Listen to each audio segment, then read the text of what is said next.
Hello, welcome to our classes. आज हम लोग पढ़ेंगे उपापचय के बारे में। उपापचय किसे कहते हैं और हमारे शरीर में उपापचय के क्या रोल है, उपापचय के कितने भाग होते, उपापचय कितने प्रकार के होते हैं, उपचय और अपचय के बारे में भी पढ़ेंगे। तो हम पढ़ते हैं क्या उपापचय के बारे में। इंपॉर्टेंट है, आपके बोर्ड एग्जाम के लिए भी मैक्सिमम एग्जाम में पूछ देता है कि ये कौन सी क्रिया है, उपचय क्रिया है या अपचय क्रिया है। तो इसके बारे में हम पढ़ेंगे जिससे कि आपको कोई कंफ्यूजन ना रह जाएगा और सारा क्लियर हो जाएगा। तो हम पढ़ते हैं उपापचय के बारे में। उपापचय को पहले बोलते क्या है, उपापचय को मेटाबॉलिज्म भी बोलते हैं। ये कहते किसे हैं कि जीवों के शरीर में, मतलब कि हमारे शरीर में जो सजीव है उनके शरीर में होने वाली समस्त जितनी भी है जैव रासायनिक क्रियाओं को उपापचय कहते हैं। जैव रासायनिक क्रियाएं जैसे कि आपका हो गया भोजन, गति, श्वसन, उत्सर्जन, ये सब क्या है, एक जैव प्रक्रिया होती है जो सदैव हमारे शरीर में चलती रहती है, क्योंकि हमें जीवन जीने के लिए खाना भी जरूरी होती है और हमारे शरीर भी बढ़ते रहते हैं, टूट फूट भी होता रहता है हमारे शरीर में, उसकी मरम्मत भी होती है। ये सब क्या है, एक जैविक क्रियाएं हैं। तो ये समस्त जैविक रासायनिक क्रियाएं जो हैं वो उपापचय कहलाती हैं। तो जैसे हम कह सकते हैं कि सजीव में ये वृद्धि एवं विकास, प्रजनन तथा अनुकूलन के लिए अत्यंत आवश्यक है, इस सब के लिए आवश्यक है। उपापचय क्या होता है, जो इन सब चीजों के लिए हमें भोज्य पदार्थ की जरूरत होती है, क्योंकि एनर्जी रहेगी हमारे शरीर में तभी तो कुछ हो पाएगा। तो वही जो भोज्य पदार्थ है वो भोज्य पदार्थ का ही उससे हमें एनर्जी मिलती है। एनर्जी के बाद वो शरीर में जाके उसका टूटना और निर्माण होना ही उपापचय कहलाता है, क्योंकि हमारे शरीर को एनर्जी किससे मिलती है, भोज्य पदार्थों से ही मिलती है।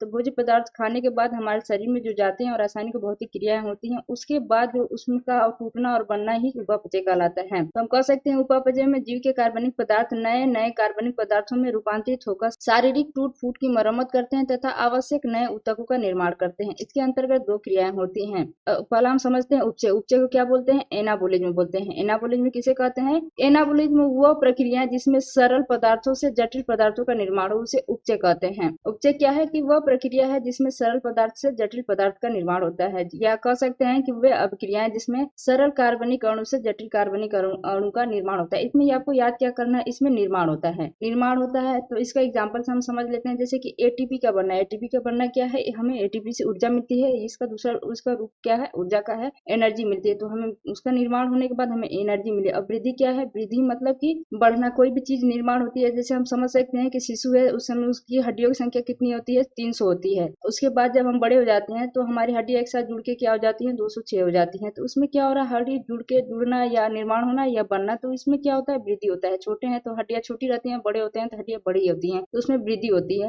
तो वृद्धि या निर्माण ही कह सकते हैं आप। क्या उपचय है बोले तो एनाबोलिज्म है। और ऊतकों का निर्माण भी एनाबोलिज्म है, क्योंकि निर्माण इसमें दिया है। और टूट फूट की मरम्मत करना, जैसे कि चोट लग जाए फिर उस घाव को वहां भरता है, तो वो क्या होता है, उसमें उसमें जो होता है वो मरम्मत होती है। तो वही हो गया टूट फूट की मरम्मत। ये क्या है, एनाबोलिज्म क्रिया है। और जीव जीव द्रव्य का संगठन भी एनाबोलिज्म क्रिया है। इसे क्या कहते हैं, उपचय कहते हैं। या यह क्रिया क्या कहलाती है, उपचय कहलाती है। अपचय किसे कहते हैं कि वह प्रक्रिया जिसमें जटिल कार्बनिक अणु सरल कार्बनिक अणुओं में टूटते हैं। इसमें क्या होता है, ये टूटने की क्रिया है। ये आप याद कर सकते हैं, अपचय से आप समझ सकते हैं इसका क्या होता है। इसका टूटना याद कर सकते हैं, टूटना, और इसका निर्माण याद कर सकते हैं। ये आपका एक ट्रिक है याद करने का। इसमें क्या होता है, उपचय में निर्माण होता है और अपचय में क्या होता है, टूटना होता है। तो जहां भी आपको लगे कि यहाँ टूट रहा है कोई चीजें, तो वहाँ क्या हो रही है, अपचय हो रही है। तो वह प्रक्रिया जिसमें जटिल कार्बनिक अणु सरल कार्बनिक अणुओं में टूटते हैं, वो क्या कहलाती है, अपचय कहलाती है। या कह सकते हैं कि यह जटिल यौगिक को सरल रूप में तोड़ देती है, ये क्या कहलाती है, अपचय कहलाती है। जैसे हम कह सकते हैं पाचन, श्वसन, किण्वन। पाचन में क्या होता है, जब हम खाना खाते हैं तो हमारे शरीर में जाती है, तो क्या होता है, उसका वो शरीर में टूटता ही है। खाना